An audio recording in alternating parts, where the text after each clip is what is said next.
Hello friend, welcome back to my channel. আজকেও চলে এলাম একটা গল্প নিয়ে, খরগোশ ও কচ্ছপ। জোরে দৌড়াতে পারে খরগোশ, কচ্ছপ খুব ধীরে ধীরে চলে, ফলে প্রায় সব সময়ই কচ্ছপের পেছনে লেগে থাকতো খরগোশ। তাকে নানাভাবে হেনস্থা করে। বনের পশুদের সামনে তার চলার গতি নিয়ে খরগোশ নানান বিদ্রূপ করে। একদিন খরগোশের ব্যবহারে কচ্ছপ ভীষণ রেগে গেল। রেগে কচ্ছপ বলল, চলো দেখি দৌড়ানোর প্রতিযোগিতা হোক। তোমার তো খুব অহংকার, দেখি আজ কে জেতে কে হারে। বনের পশুরা ঠিক করল কোথা থেকে কত দূর দৌড়াতে হবে, আর এই প্রতিযোগিতার পরিচালক হলো শেয়াল। শেয়াল হাঁক পারল, যাও। বিচারক শেয়ালের নির্দেশে শুরু হয়ে গেল দৌড় প্রতিযোগিতা।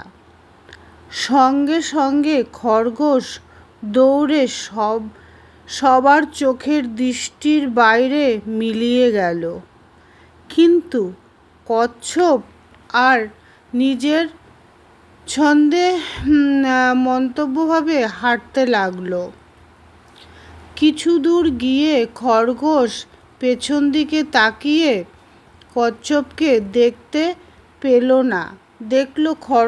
খরগোশ দেখল কচ্ছপটা অনেক দূরে আছে।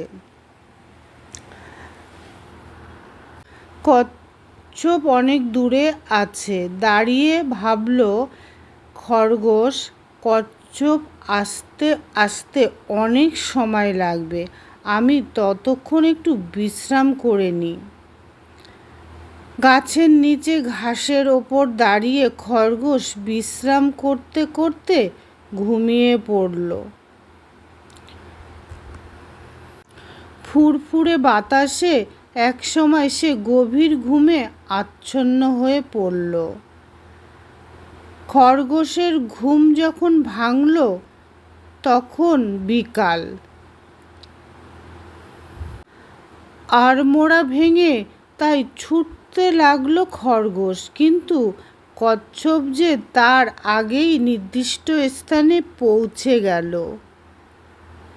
কিন্তু খরগোশ জানেই না কচ্ছপ তার জায়গা মতো পৌঁছে গেছে। তাই সে আরও ধীরে ধীরে হেঁটে হেঁটে পৌঁছলো, নির্দিষ্ট লক্ষ্যে পৌঁছে গেল। খরগোশ তাই শেষ রক্ষা হলো না। বিচারক শেয়াল ঘোষণা করল যে কচ্ছপ জয়ী হয়েছে। আর কচ্ছপকে দেখে খরগোশ বিরক্ত বোধ করল। বিচারক তো জানিয়ে দিয়েছে কচ্ছপ জয়ী। তো বন্ধুরা, এর থেকে আমরা কি নীতিকথা পাই? ধীর স্থিরতাই কেবল নির্দিষ্ট লক্ষ্যে পৌঁছাতে পারে। তো কেমন লাগলো বন্ধুরা গল্পটা? রাধে রাধে। ভালো লাগলে একটা like, comment, share, subscribe please.